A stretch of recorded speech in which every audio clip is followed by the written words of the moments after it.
Each kindness. Written by Jacqueline Woodson. Illustrated by E.B. Lewis. That winter, snow fell on everything, turning the world a brilliant white. One morning, as we settled into our seats, the classroom door opened and the principal came in. She had a girl with her, and she said to us, "This is Maya." Maya looked down at the floor. I think I heard her whisper, "Hello." We all stared at her. Her coat was open, and the clothes beneath it looked old and ragged. Her shoes were spring shoes, not meant for the snow. A strap on one of them had broken. Our teacher, Miss Albert, said, "Say good morning to our new student." but most of us were silent. The only empty seat was next to me. That's where our teacher put Maya. And on that first day, Maya turned to me and smiled. But I didn't smile back. I moved my chair myself and my books a little farther away from her. When she looked my way, I turned to the window and stared out at the snow.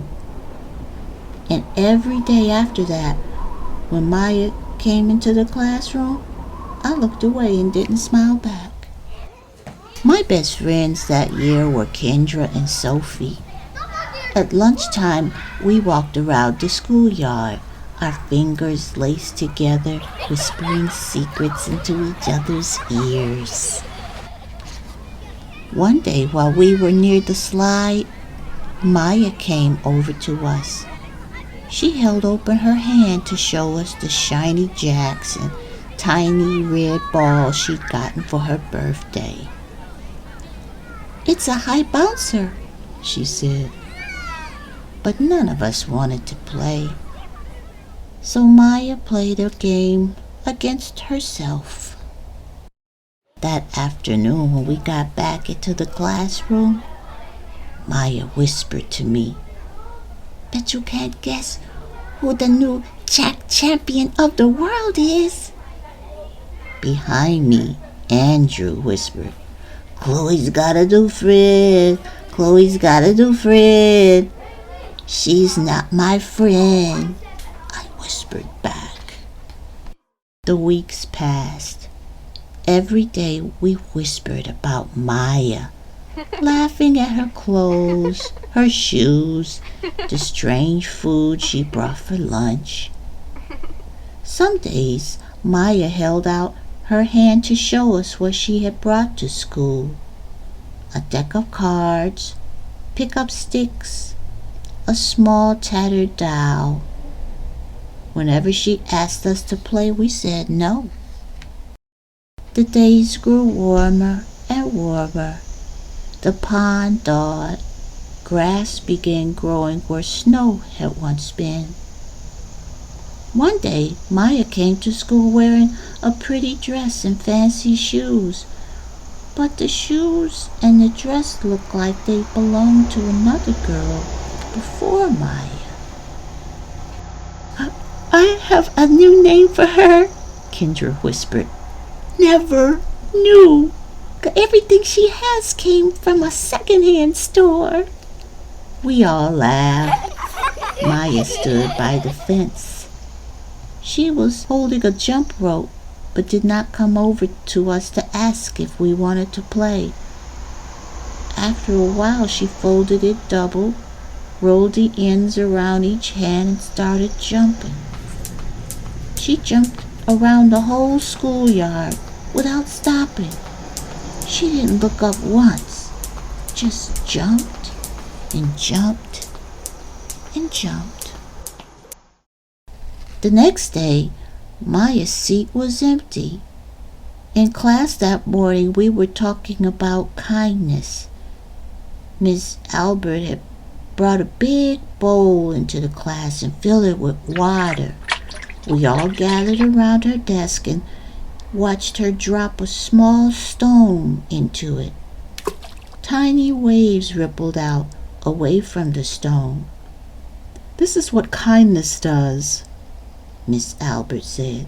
"Each little thing we do goes out like a ripple into the world."